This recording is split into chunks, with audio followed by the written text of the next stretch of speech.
Hello, our friends, Evolutionary Energy Arts family. Hello there, welcome back. Welcome back, guys. So, this is a video we threw up late last night. I took one earlier and it got cut off, and we had a little run in with somebody stopping by that was freaking out, Cindy. So, I had to recut it, but we're going to show some of the other material too. These do remind me of the I don't know what you would call them, the melted structures of Derin Kiyu over in Turkey, Anatolia area. They have that same look to them. In fact, they look like they're made out of concrete. That's what they look like. They look like they're made out of melted concrete. Very weird, very unusual. It has a weird vibe. It's only a 3 minute and 50-second long video. This is over on Evolutionary on YouTube. Check them out, guys. They were very interesting. I mean, the whole area had my energy field kind of out of whack. And yeah, when you get up close, you guys, you know how concrete looks where it has the little tiny, tiny rocks in there? That definitely felt like it, looked like it, all the things very, very strange. Yeah, and again, when you're poking around by the gold mines and also right next to the military base, you get people watching you, and that could be disconcerting. Trying to cross this bridge would be disconcerting in this storm. I wouldn't recommend it. Oh my gosh, look at that. That would be quite a ride. This is Typhoon Feng Wong. Yes, something is wrong if you're trying to go on that bridge. Oh, that's a good one. That's good. Yeah, this is not a good idea. This is the Philippines, South Luzon. Look at this. This is an Australian-based international storm chaser here, Jason H. And he's just getting out of the way of a big wave coming in. Holy cow! Look, oh my gosh, I hope, I guess he's okay. He's still filming. He's a pro. He is a pro, and he knows when to start moving very fast. Which that was very close. Yeah, it was. That's scary stuff right there. That water has no mercy. It doesn't care if you're swept away. It's just going to keep going. Yeah, and again, children, adults as well, don't attempt this on your own. Never. The sun, the sun, the sun. We have an X 1.79. Yeah, that's a good size one. The other thing too with this one is this flare is directly facing us. So yeah, it was just detected around and now directly Earth-facing AR 4274, peaking at 7:35 UTC. Coronal dimming is evident, meaning the Earth has directed coronal mass ejection coming towards it. So we'll give you more updates. Most likely between 48 and 72 hours, we should have an impact. And, it affects everybody a little differently. But the one thing it does do is also affect the Earth, obviously, in a geomagnetic way. So yeah, it's interesting times. We have everything going on with the realization that we're not alone. We're obviously going into a new geopolitical situation here on Earth. Feels like they're scrambling and trying to put so much in law wise that we've always known. They're just trying to do it from different angles. And then we have a 6.8 here, you could see. 6.8 and the 6.4. These are 126 kilometers east of Yamata, Japan, and 121 kilometers east. There's 25 quakes in the viewing area right here. Again, this is off of Japan. As you could see, these red lines are plate boundaries. This is a tough area to be living in. Japan's beautiful and wow, it just like some other areas on the Ring of Fire.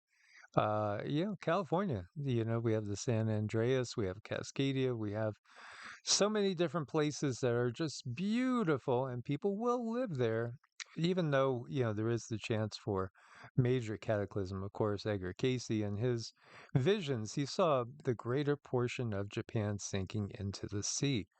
Does it have to be? I don't think it has to be in our lifetime because he also expected that to happen like 40 years ago. There are a lot of predictions that they don't seem to come true when it comes to major catastrophe, but that doesn't mean that we shouldn't keep an eye out. No, and again, I think there's this thought always that, it's going to happen right away. It's got to happen right away, and there was like all the craziness for Y2K and people thinking that, 2000, wow, this is the end. This is the return. This is, and nothing really happened. And that's what happens most of the time. I mean, there's slow changes. We had really long gas lines. Oh yeah, that could happen with a couple words from political agents. Right. Meanwhile, yes, this strong and shallow endpoint 6.8, multiple strong aftershocks off the east coast of Honshu, Japan. Now, it was interesting too, because from this report right here, they were saying that there was no tsunami risk. But other agencies, in fact, one from Japan, did issue a tsunami advisory for parts of the country's eastern coastline. When I looked to see, well, what do the buoys say? There is a buoy in event mode right here off the coast, so off the coast of the Kuril Islands. So when you look at, well, where the quake happened, well, there's Hokkaido, the northern island. So the quake was down here. So for whatever reason, it seems that it has triggered this one, but no others.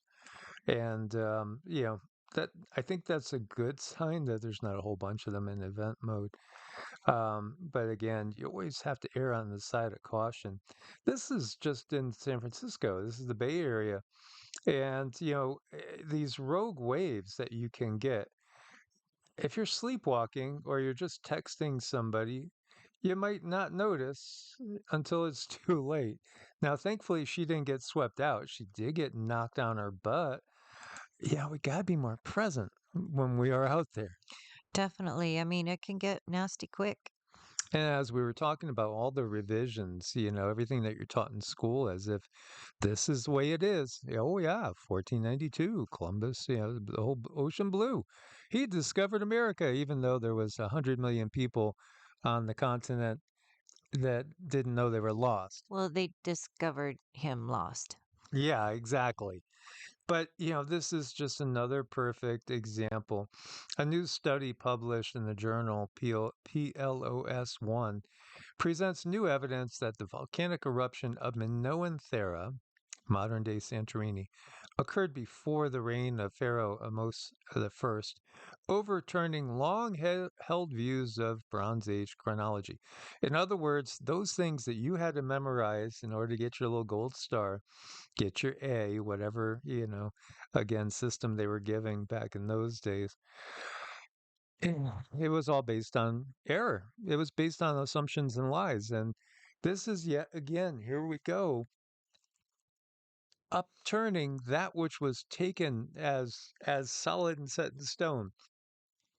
Because again, this is how they teach us typically in school, unless you have an exceptional teacher that is out there and telling you guys, kids, take it with a grain of salt because it's probably going to be changed later on. Well, it really, really frustrates me because I got a lot of bad grades. I did not do well in school, and it just makes me wonder, oh, okay, well, those check marks that I got, well, now maybe they would have been right. And why stress so much over school? But then if you don't, and you don't get the good grades as far as their current teachings, then you just don't do well in life. It just seems so unfair. There have been some that even thought that really the whole legend of Atlantis was all based on the Minoan eruption. Minoa, Crete, and you think about the age of the bull, and then we change, and yeah, again, I think it's still way off. I think that the history is not even close. I think again, the more we recognize that it's just a systemic indoctrination, and then later on they give us that, again, I remember stars and star classifications as a kid in high school, and that's all changed. Everything is always changing, and even the dating of events. And when you're looking at this is the thing we have to take, because people will state so seriously, well, this is exactly when that happened. But you have to recognize too that the scholars themselves, when backed into a corner, it's the most plausible, logical one that they're coming up with at that moment, but it doesn't mean that it's correct. Look at that. That's life force. That's concentrated life force. My God, that's intense. Rio de Janeiro, Brazil. Look at that. Yeah, again, as above, so below, as within, so without. We are electromagnetic beings. This is the thing to realize. The real you, you're not limited to a physical body. You're not even limited to an energy body. Your consciousness is part of a field. It's part of a consciousness field, and it intermingles with others. Oh, just even understanding what is, when you say that term, you, hey, you, hey, you, who are you talking about? Well, that's a big question. And that's the type of question that gets asked when we go deep into like the Sanatana Dharma, when we start, studying the Yoga Sutras. It's not lineages, it's not who begat who, that type of thing. It's not about even historical events. It's asking the big question of, where is the I? What is the I? What separates us? What are we really? I mean, huge questions. What is the universe? Is it just a big hologram?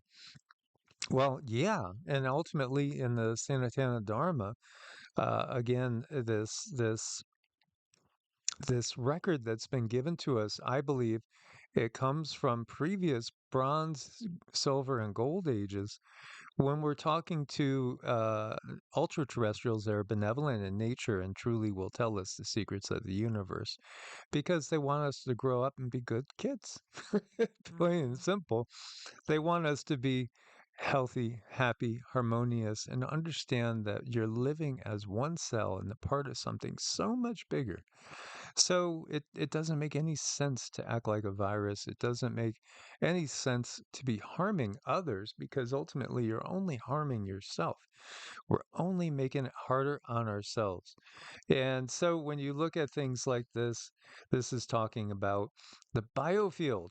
And Cindy is a biofield tuner. We're energy workers. We're Reiki master teachers. We are medical and Qigong practitioners. We've studied medical Qigong as well as practicing Qigong, in my own case, going back to the 80s. So it's been part of my life all my life. And I remember as a teen being fascinated with, when I literally was just turning 13, 12, 13, learning about prana and ki and chi. And, I started out in traditional karate, taekwondo, judo, little Japanese jujitsu.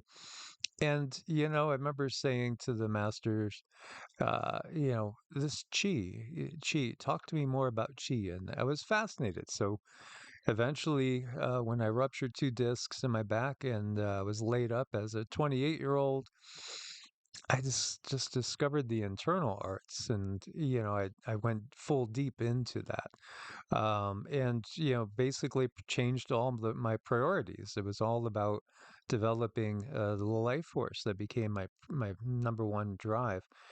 And this is a great little post here. Why didn't anybody tell you that you're wireless? You are wireless. Everything that we see, we think of the great mystery of Wi-Fi.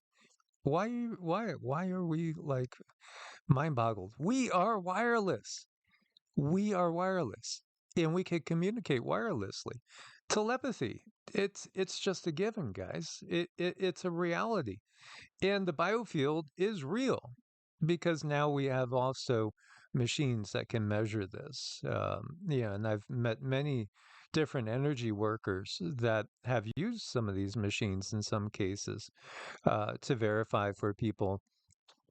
People want to see what their aura looks like, etc. But many people can see the aura, more people all the time. And telepathy, clairvoyance, maybe psychometry. I mean, when we do it all the time when we're out in the field, and we're coming upon a strange rock or an artifact. I mean, I still have a little relic that's clay pottery from some sort of Native Americans that we picked up in Amargosa, and it holds vibes, it holds frequencies.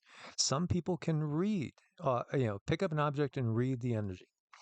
And you can tell when you remove blocks in people, they're suddenly able to get an energy rush from where that block was removed. And the blocks they're exactly that. They block the energy that you need to help heal yourself. So, this is the important part. What you see in the 3D is one thing, but what you don't see is far more important. And we do have a lot of people that just do general upkeep on their energy body that we work with, and they help themselves heal. It's so important to work on that energy body. Absolutely. Again, you are a bioelectromagnetic being. That is what you are. You are ultimately consciousness when you get down to it. We pull the energy into us. The life force, we're in an ocean of life force.